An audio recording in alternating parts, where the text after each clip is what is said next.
What's up, Stat Family? Told you we was coming back with another. We got Magic Johnson and Larry Bird at Courtship Arrivals Basketball. This is a live reaction. Make sure you hit that like button, hit that sub button, and comment below. Let's get it.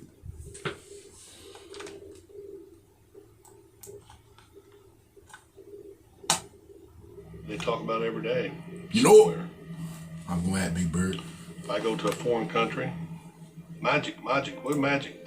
It's the same everywhere.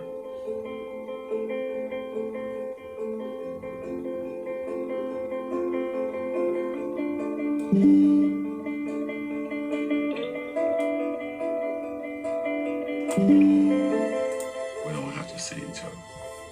We don't have to say hello. We don't have to call each other.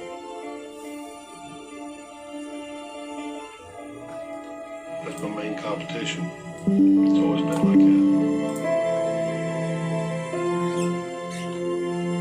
that. You know you got this tight bond with this cat, and you don't have to see him for a year or two. But you're always gonna be linked to him.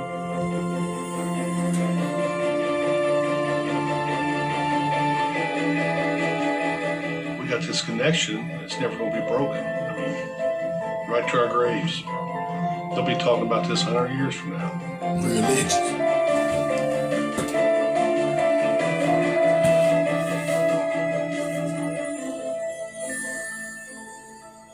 Let's get it started.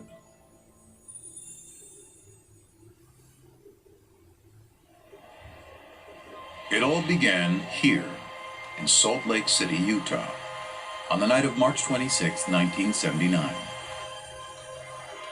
It was the NCAA championship, Indiana State versus Michigan State, a game that still ranks as the highest-rated college final ever on television. A game that's now remembered as a prologue to a rivalry that transformed a sport and intertwined two legacies. But on that night, March 26, 1979, the first time Magic Johnson and Larry Bird ever went head-to-head on a basketball court, they were simply two young men trying to win a very big ball game. Well, this is probably the biggest game I'll ever play in my life, and I just feel like, you know, I'm representing not only myself, my team, but we're representing our school and our town, Terre Haute.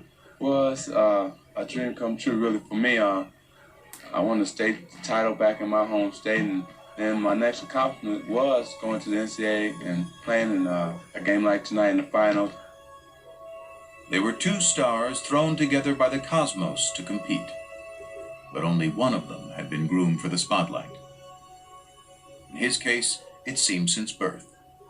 I think his upbringing in East Lansing really put that smile on his face in the beginning, and it never came off. Born August 14, 1959, Irvin Johnson grew up in Lansing, the gritty industrial capital city of Michigan. Raised under this little roof, he was one of Christine and Irvin Johnson Sr.'s 10 kids. Christine was a school custodian, while Irvin Sr. worked two jobs nearly around the clock. My father, he got up early every morning, 6 o'clock or so, and he went to work on his trash hauling truck every single day. Around noon, he would come home, catch a nap, and then he worked for General Motors for 30 years. And he won an award for never being late and never missed a day. As a youngster, Irvin displayed his own strong work ethic on the blacktop. That's legendary. I was out there all day long. Before we went to school, the bus leave at 7:30. I was out there at 6:30 working on my game. My mother sometimes had to bring me food, or she would have one of my brothers and sisters go get that boy so he could eat something. From a very young age, Irvin knew what he wanted to do. He had it all planned out. My dreams were to play in the NBA and become a businessman. The first neighborhood basketball powerhouse, Sexton High. I knew the players, I knew the tradition. I wanted to be a part of that. And it was on the west side of town, which was at that time predominantly black. But when Lansing, like many cities in the mid-70s, began busing to desegregated school system, Irvin's journey took an unexpected detour to a predominantly white school across town. My first day at Everett High School was my first time I really had to understand there was a race problem. Nobody white would speak to anybody black, and nobody black would speak to anybody white. A lot of racial tension, a lot of fights, rioting. They didn't want minorities there. He kind of shrugged it off, and basically his attitude was, okay, well, I'll overcome this. Whenever there was any racial problems, the principal would get Irvin and go talk to these kids. I can just see him with his big hands. Calm down, just calm down. Yeah. Break up fights. It's legendary. Talk with his friends, tell him, let it go. We can't fight about everything. Let's just chill. Let's play basketball. And there was no dispute over Irvin Johnson's ability to play ball. His talent was so great that soon after his varsity debut, a local reporter, dazzled by his exploits, gave the budding star a nickname. In the beginning, I thought it was foolish and dumb. I didn't know nothing about a nickname. Then what happened was, you start saying, wait a minute, it fits my game. Hanging out with my boys on the street corners, we used to sing Temptation songs. They started saying, hey man, Magic, that's cool. And then people on the street start saying, hey Magic. And I said, He bought into it, and I think he felt he had to kind of live up to that name. And I must say that he did. He loved it. The more attention he got, he wanted attention from anybody he could get it from. Yeah, it does. I really love the game, and I just want to win. Gets it over and back, and he jams it through. Irvin Johnson. Irvin loved to dress. Nice sandal-belt pants and overcoats with the fur around the collar. Always had to have his afro blown out. He had to look the part, play the part. Irvin was the first guy to have a posse. He not only had a posse of a lot of black kids, he had a lot of white kids and hanging around him. Some of my white friends were like, hey man, we're having a kegger tonight, won't you come on by? And I said, what's a kegger? So he said, well, what it is, we get this big keg of beer and you just go for it. Okay, well what time does the kegger start? Because regular party time in our neighborhood is 10, 11 o'clock. The kegger starts at 7. I said, the party starts at 7 o'clock? I said, okay, man, I'm going to come to the kegger. We had a good time. The music was kind of bad, but we had a good time, His senior year, Johnson did at Everett what he had planned to do at Sexton, win the state championship. And when it came to choosing a college, he decided to stay where the love would be assured, home in Lansing. Next year, I will be attending Michigan State University. At MSU, Magic's star quickly went national. But atop the college game, he soon discovered a certain presence beside him. The first time I saw Larry Bird was actually in a magazine. Saw his stats. Blown away by his stats. But let's see if he can really do it against us. And that's always a mindset of black players if he's a great white player. In 1978, after his freshman year, Magic would quickly find out, when both he and Bird were chosen to play for Team USA in the World Invitational Tournament. They would put Larry Bird and I on the same team together to scrimmage, right? It was blowing my mind because he's dominating Jack Givens, Player of the Year in college basketball. Larry Bird is eating him alive. I couldn't wait to call home and tell my boys, man, this dude named Larry Bird is for real. This is the baddest white dude I've ever seen in my life. Well, I thought he was very good. There's no question about it. I thought he was probably the best guard on the team. Irvin Johnson, look at that. We didn't get to play a lot, but you could tell. I think our first game was in Kentucky. We got about a 10, 12-point lead. Man, they put us in. Went to 25, 30, just that fast. Fast break again. 3-on-2. Griffith. That's steal by Larry Bird. Take us out. The lead go back down. Put us back in. That's Bird and Johnson. The show start again. When you play with Magic, there's just something about it. You want to make that extra pass. You want to get that rebound and start the break. We came down a couple times. I go behind my back, no look to him. He no look back to me. And I'm laying it up. I'm saying, oh, man. There's that last play. Magic Johnson going in, drops off to Bird. Bird puts it back off, inside to Johnson. Superman. This guy got game. They had some wonderful moments on the court, but they probably spoke to each other 4, maybe 5 times during that entire time period. And it was more like, hello, how are you this morning, Larry? I'm good, Magic. What'd you have for breakfast? Don't remember. Have a nice day. But such curtness was hardly strange coming from Larry Bird, who was not only one of college basketball's best players, but also its biggest enigma.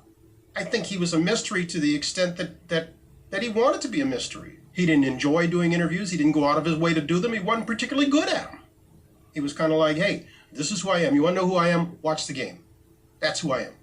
I start to read materials that you're very quiet and you don't enjoy talking to newspaper people. Well, you know, there's different kind of newspaper people. There's people that try to push you. You know, there's people who try to get things out of you. Things don't even pertain to basketball. And them the type of people I like to stay away from. He didn't want people talking about his family. He didn't want his mother to have to deal with that or his siblings to have to deal with that. You got to remember where Larry came from. You know, Larry was raised in a 2 or 3 room house on a railroad track. Their family probably lived on $50 a week. He was raised tough. French Lick. Larry Joe Bird grew up in southern Indiana, the twin towns of French Lick and West Baden. The Valley, as locals call it, was a tough working-class area. Tiny and remote, it was one of the poorest places in the state. I didn't know that people made millions of dollars. I didn't know that everybody had a family car. I was in my own cocoon. I was in a small town with the people I knew, and I thought I'd live there for the rest of my life. Arriving Pearl Harbor Day 1956, Larry was the 4th of 6 kids born to Georgia and Joe Bird. Early on, he and his older brothers earned a reputation around the Valley. We were always considered troublemakers. We're either fighting amongst ourselves or there was always one of us fighting somebody. Larry was always one that kind of instigated things, you know. If I get my brother in a fight with somebody his age, I was happy as hell because I like to see him get beat up, and that's just the way it was. If I got in a scrape with some kid and my brothers didn't come to my side, they knew that when he got home, my dad was going to whip him. Larry and my dad were best of friends. They done everything together. When my dad would go out to my grandma's house, Larry would always go with him. They'd go fishing, do a lot of things together. But Joe Bird also had a darker side, stemming from a traumatic tour of duty in Korea. Larry remembers waking up in the middle of the night hearing his father's blood-curdling screams from the nightmares he had had from the war. What happened to his father in the war affected his entire life. He was never able to quite get rid of whatever those demons were. A talented craftsman, Joe Bird struggled to hold steady jobs. And even when he was working, his demons would, on occasion, drive him to the bottle. There were times when Joe went out with the guys and had a few beers and the wages didn't come home that night. And that didn't happen every day. It happened once in a while, but when money is as tight as it was for the Birds, once in a while was a major problem for their family. My mom sometimes worked late and sometimes she had 2 jobs, but that's the way it was. I worked at school during my lunch hours, worked at the local grocery store, put up hay in the summer. I mean, if you wanted money, you had to get it on your own. To young Larry, actions spoke louder than words. He was very quiet, kind of hung to himself a little bit. I saw Larry take an F in an English class because he had to get up in front of his peers and give a speech. And so I won't do it. But he just could not get in front of his friends and talk. He was that shy. Of course, next thing you know, when he knew it was time for all of us together at the gymnasium, there he'd be. Ready to go out in his hand. Things were totally different. Basketball was just, it came to me seemed like easy. That's the real Bird right I didn't there. have the quickness. I didn't have jumping ability. I just thought the game out. By his senior year at Springs Valley High, Larry Bird had sprouted into a star. But Bird was from the Valley, hardly a hotbed of talent in the big-time world of Indiana hoops. The first thing they say, well, they don't play nobody down there. He's from French Lick. They don't play nobody. I think that put a chip on his shoulder, always having to prove who he was and how good he was. He was good enough for Indiana University's Bobby Knight to come calling late his senior year. The folks in the Valley couldn't have been prouder. Their local hero was heading 60 miles north to play ball for one of the best college teams in the land. Once I got to IU, it didn't take long to realize that I was out of my cocoon, had over 30-some thousand students, that I didn't have the funds. First week and a half, I thought, man, this ain't gonna work. He left after 24 days. Let my mother down. She didn't talk to me for 2 months, but it didn't matter what other people said. To this day, I don't care. Right. Y'all do what's best for you. Back in French Lick, Bird took to working for the city, hauling trash and painting park benches. Meanwhile, by that winter, his father's demons had taken him to an even darker place. By this point, Joe and Georgia were divorced, and he was behind in his payments to the family. The police came by, and of course they all knew him. So Joe said, hey, I need a few hours to get my affairs together before you take me away. So he called Georgia and he said, you guys will be better off without me, and I'm gonna take my life. And he put the phone down and he killed himself. He shot himself. When Dad passed, you know, it hurt Larry. I mean, that was his best friend. It's gone now. But Larry didn't show it a lot. He just didn't say much. He showed it. He just kind of showed it on the court. I never heard him speak out about it at all. He showed it on the court. Now that's how it all came out on that court. I was mad when I heard about it, and I was madder after the funeral because I thought he sort of cut out on us during a tough time. But you know, he went through a lot in his life. He did what he had to do. Mm-hmm. Definitely did. If Bill Hodges hadn't been as persistent as he had been, Larry Bird might never have existed in any of our minds. I believe that with all my heart. I really do.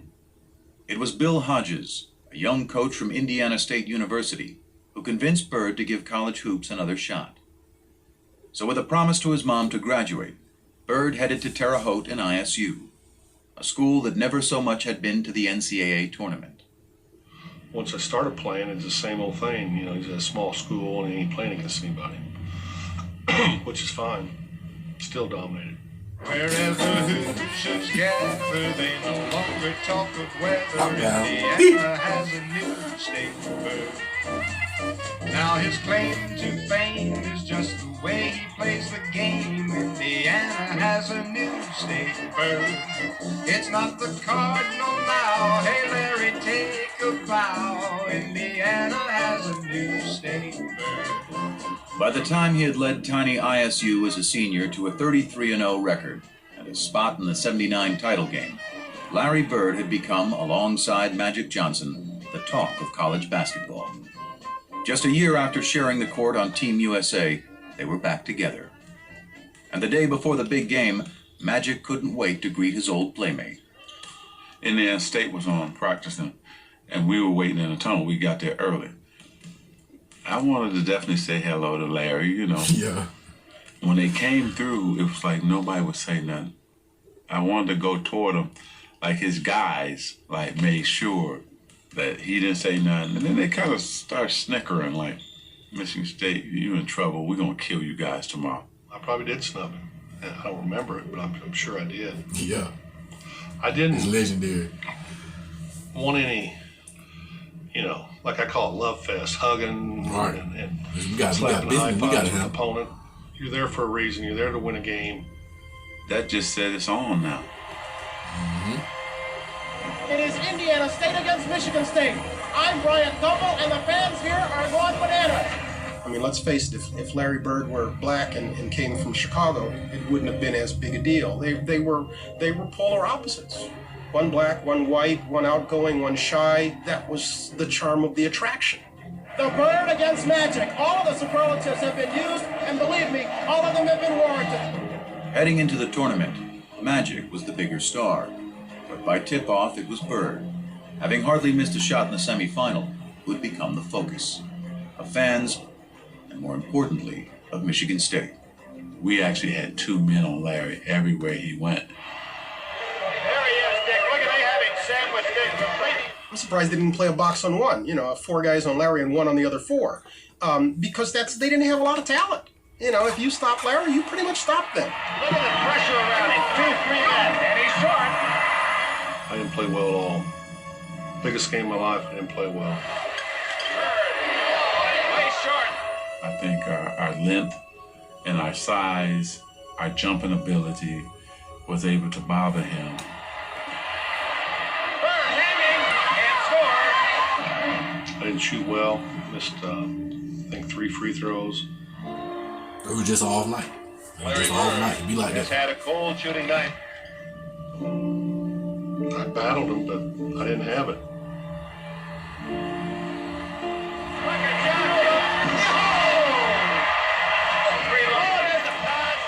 Goodness. Showtime. It's all over.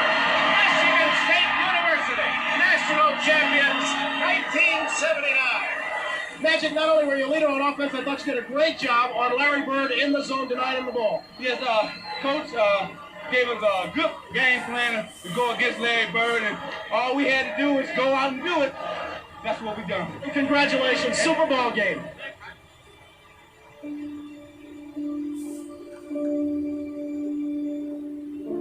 It was over, That was my 4 years. I was done. You're a legend. It still hurts. Boy, with 33-0, man. When you win 33 in a row and you walk into the game, you never know what to expect, but I expect to win. We didn't win. You lost the last game. Toughest loss I ever took. You're a real legend right there, bro. I knew it was going to haunt him forever because we were going to see each other a lot.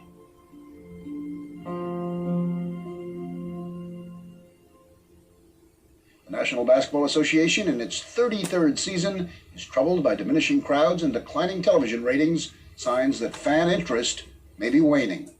If college basketball was flourishing at the end of the 1970s, the pro game was crumbling.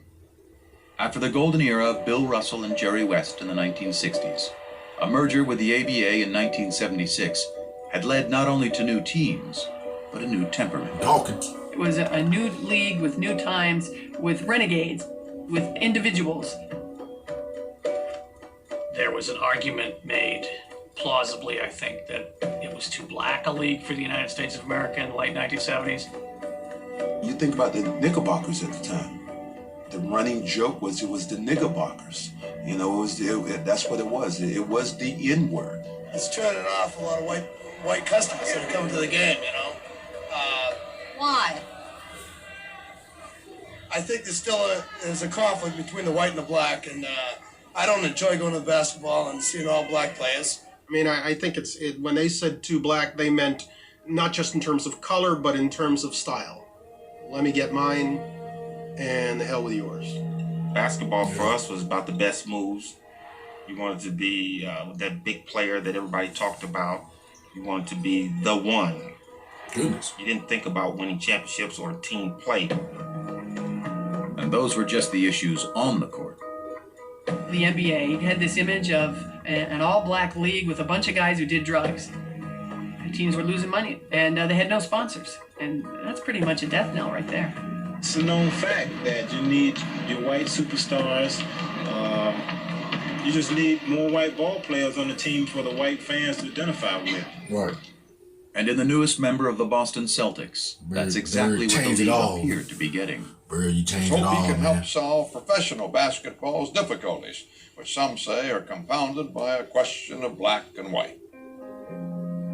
The Great White Hope. What does that mean? Well, it's very hard to say because There's a lot of great white players around, and I just hope that I can just fit in as well as some of them that has fit in. He ran away from that designation. He made it very clear, almost from day one, that he was not the Great White Hope. You know, the great players are the black players, and they're the best.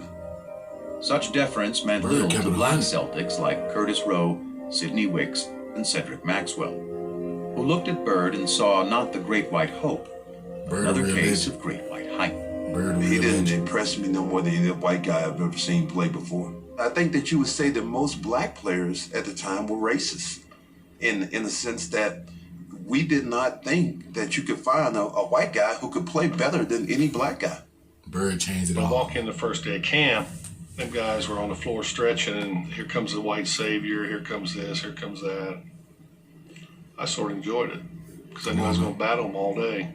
But Curtis and Sidney didn't last long. They didn't even make it through the first practice, and they were cut. So that was just Cedric. I'm thinking, oh, he's slow, he can't get off a shot. He's not that strong. This is going to be a layup. Knock it down. Knock down the shot.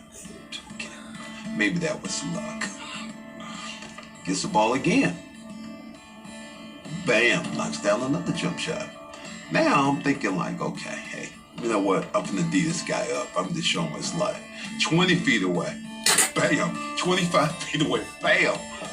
My mind just goes to that. Damn, this white guy can play. It was a good thing, too. The storied Celtics might have been the winningest team in NBA history, but they were fresh off their worst season in 30 years. And in Bird, they had a player who was not only supremely talented, but tough enough to take on any challenge. I always played like everybody in the world was against me. I thought everybody was against me. I used to think up things to get me rattled before a game. Boys go at it. He knew how to fight. I know that from off the floor. Legends right now. One night, somebody was giving one of his buddies a hard time, and Larry went over and, said, hey, this is my friend, and this guy was a pretty good sized guy. By golly, they go out back, and the guy turns and says something to Larry, and Larry hit this guy, and I caught him. Hit him so hard, and I go, whoa. He was from the old school, and that's how he played. Larry Bird plays it to the help, baby. I played the game hard. That was part one.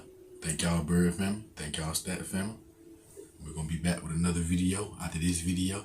Make sure y'all stay prayed up. Y'all be safe. And y'all be good. You know what?